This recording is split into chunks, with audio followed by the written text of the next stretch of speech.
Hello viewers, welcome to I taste. இன்றைக்கி நம்ம டெவில்டு soya செய்ய போகிறோம். சோயா மீட்டில் ஒரு சாஸ் எல்லாம் ஊற்றி ஒரு டிஷ் ஒன்று, ட்ரை டிஷ் ஒன்று. வாங்க பார்க்கலாம் எப்படி செய்கிறதுன்ட்டு.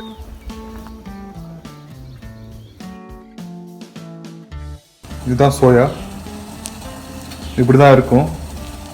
ஒரு நல்ல ஒரு டிஷ்ஷாக வரும் இது. ஸோ வாங்க பார்க்கலாம் எப்படி பண்ணுறதுன்ட்டு. ஸோ கொதிக்கிற தண்ணியில் ஃபர்ஸ்ட் என்ன பண்ணணும், கொஞ்சம் சோயா சாஸ் கொஞ்சம் கலந்துக்கணும் கொதிக்கிற தண்ணியில். சும்மா கொஞ்சமாக. Okay okay. அதை ஊற வச்சு நம்ம புளிஞ்சு எடுக்கணும்.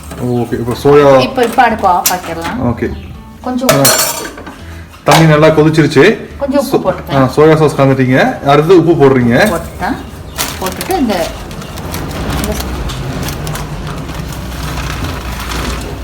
அப்படி சோயா போட்டுடுறீங்க. சோயா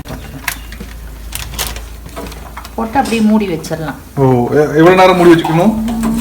ஒரு 10 நிமிஷம் அதை ஊறிடும் நல்லா.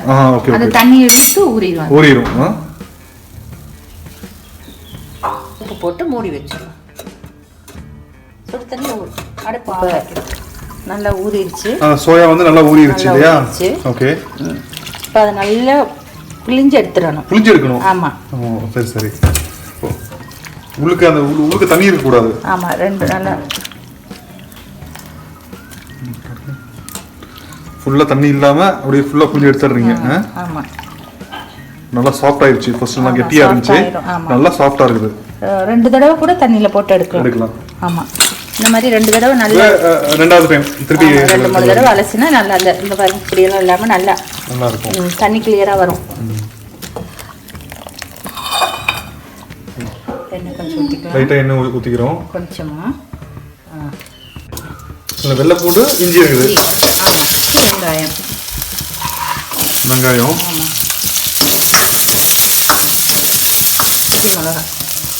பஜ்ஜி மிளகா. ஆமாம். நிறைய தேவையில்லை. ரொம்ப நேரம் இதை வதக்கக்கூடாது. லைட்டாக வதக்கணும்.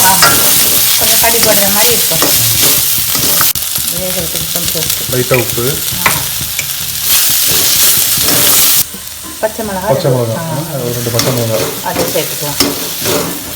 அது இன்னும் கொஞ்சம் முன்னாடியே போட்டிருக்கலாம், பரவாயில்ல. காரத்துக்கு அந்த சில்லி ஃப்ளேக்ஸ் போடுறோம். சில்லி ஃப்ளேக்ஸ் தான். சில்லி ஃப்ளேக்ஸ் தான் இதுக்கு போடணுமா? ஆமாம். நமக்கு தேவையான அளவு காரத்துக்கு சில்லி ஃப்ளேக்ஸ் போடுவோம்.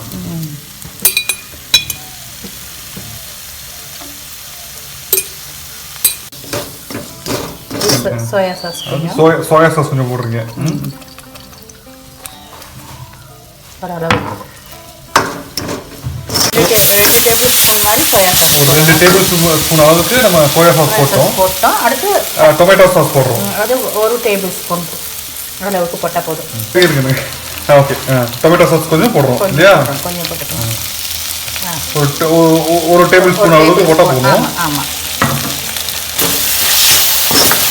அடுத்தது சோயா சங்க்ஸாக போடுறோம். அடுப்பு சிம்மில் தான் வச்சுருக்கணும்.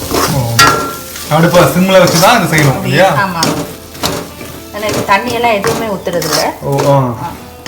இந்த சோஸ்லேயே தான் இது போதும். சீக்கிரம் அது முடிஞ்சிருச்சு. தக்காளி மட்டும் போட்டு அப்படியே தக்காளி ரொம்ப குறைய விடாமல் அப்படியே எடுத்துருவேன். அவ்வளோதான். டேஸ்ட் பண்ணி பாருங்கள். Okay viewers, soya devilled soya ready ஆயிடுச்சு. ஸோ இந்த சாஸ்லாம் ஊற்றிருக்கனால இது வந்து டெவில்டு சோயா அப்படின்வாங்க. பார்க்கலாம் எப்படி இருக்குன்ட்டு.